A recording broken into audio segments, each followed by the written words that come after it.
My name is Franz-Albrecht Oettingen-Spielberg, and I've dedicated my life to understanding and hunting Europe's most magnificent game species. Join me as I share my passion and field experience in the management and pursuit of my favorite five, where conservation, ethical hunting and sustainable management guide every decision we make.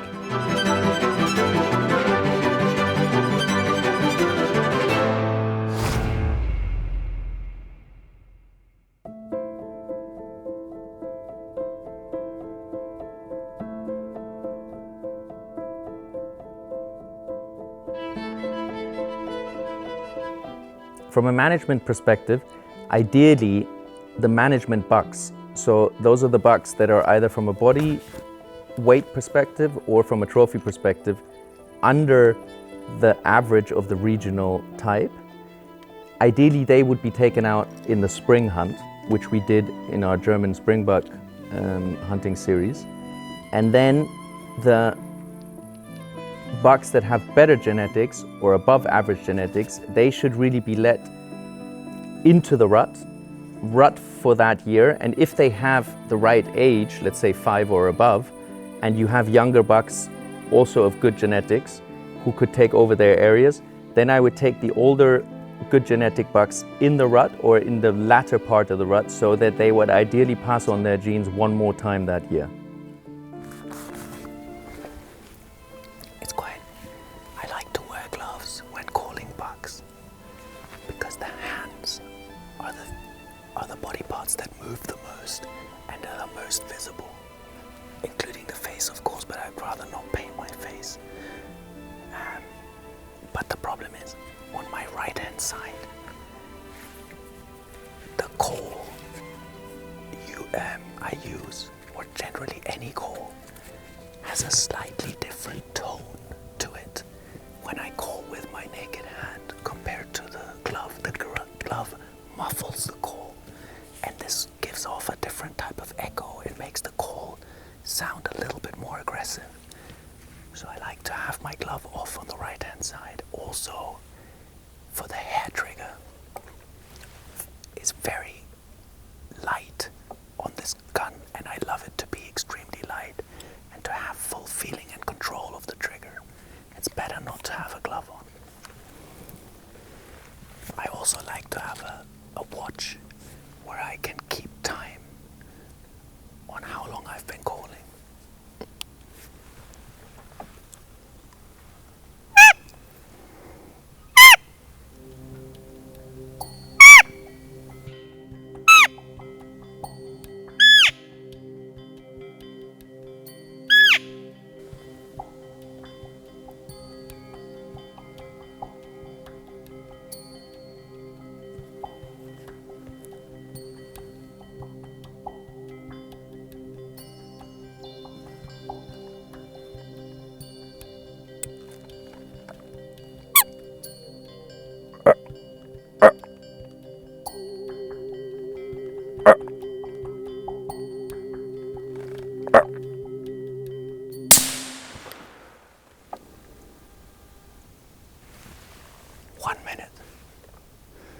That's the 7-year-old buck I was talking about.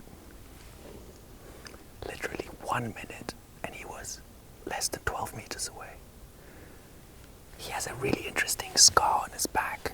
We'll have to try and figure out what that came from. Yeah, he's a very old buck. We've known him for years. He looked amazing as a 2-year-old and pretty good as a 3-year-old. But then he just never continued, and he went back from his 4th year onwards, and we always kept him to try and see what he would do. But he never became anything bigger.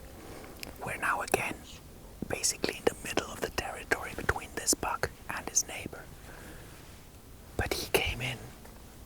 It's just the ideal, beautiful situation that you could imagine during a row call stand. Yeah, we shot him at 12 meters, maybe.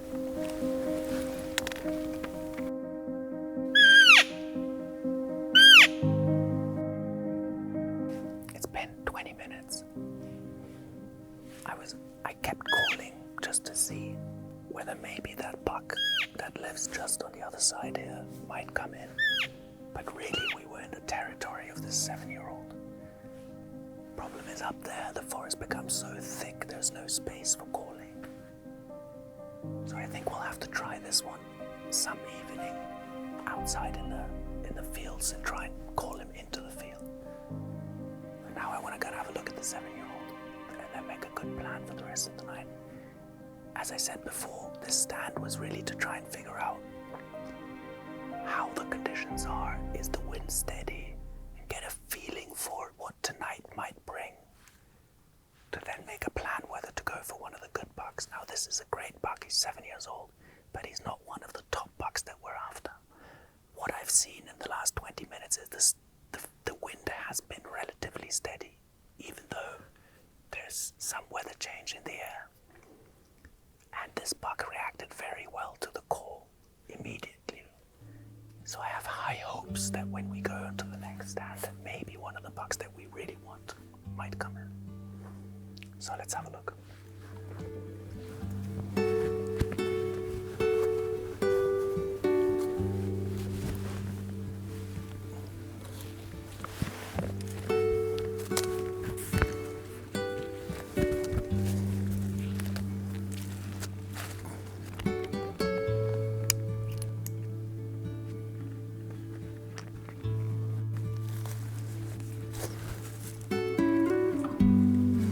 So you can see he has very nice corners, and he always had very good front tines. But as I said before, as a 2-year-old, he looked amazing and incredibly promising, but then he never got any better. And we gave him more and more time to see whether at some point he would make a big jump. He never did. He was great in terms of body size, but horn size he never increased. I'm not complaining, he's a great buck, but he's not in the same level of the best genetics that we have here. So now he's 7 years old, and we thought it was the right year to take him.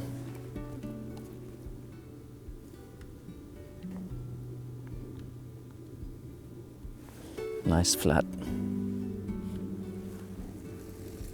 And here he had a strange mark.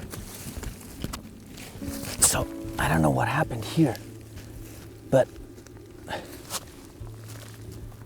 either he's been fighting like crazy, but he's missing a lot of hair.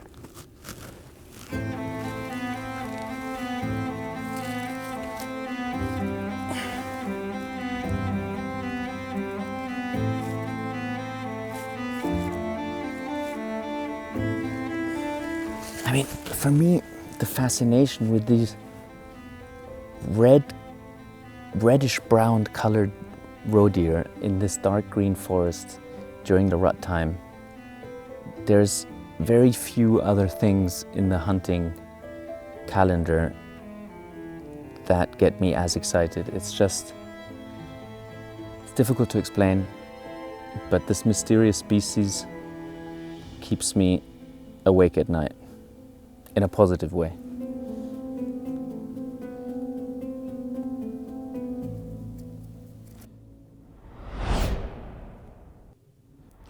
The jacket I've been wearing throughout the roebuck rut is this Bavarian style traditional linen jacket made by Meindl.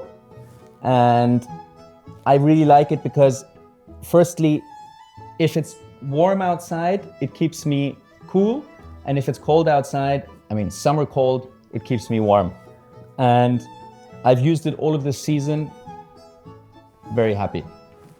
Underneath,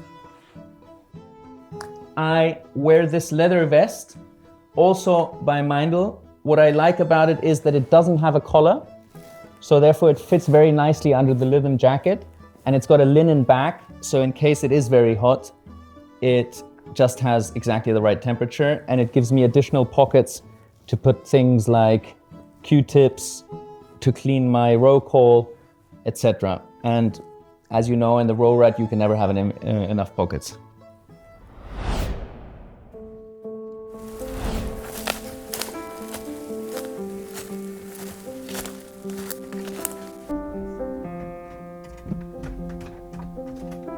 I like to take care of the bucks immediately after we shot them. So I garlic them, I take all the guts, etc. out. I have some water in case I need to wash them. Then I have this outside plastic box where I can put them in. That's safe of flies or any other insects, they can't enter. And especially on days like this where it's not that hot, I can drive them around for a little bit. But if it was very hot, I would take them immediately into the cooler. But as it is now, I think we can do another stand if the buck is clean. Yeah, easily.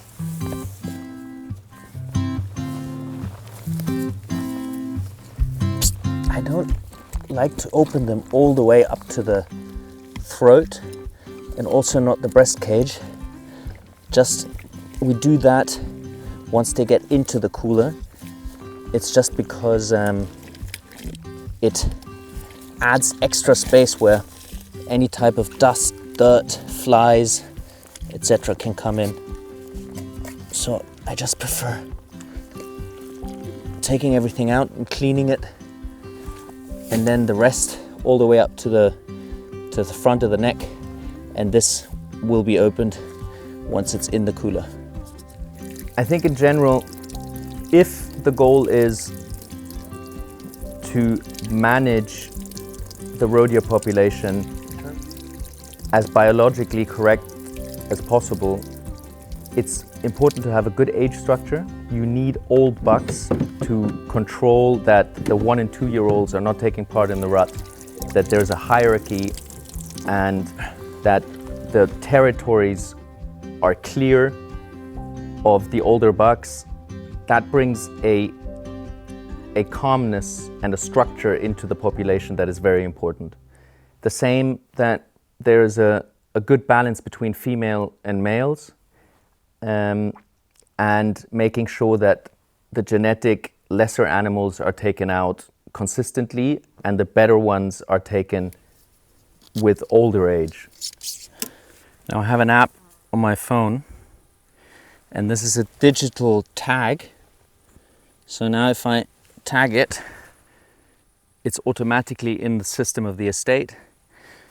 So they know where it's been shot, how old it is, etc. I put in some of those details, and so everybody is aware of what happened.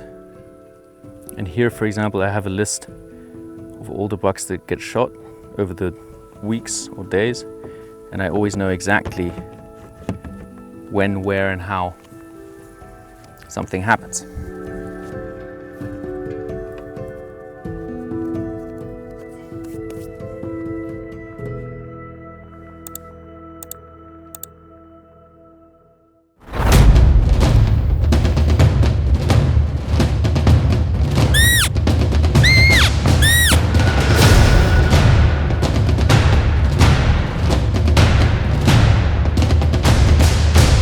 I think the roe rut is the most magical time in the year. For me, it's part of my life, and I cannot imagine living without the land, the animals, and everything as much in harmony as possible.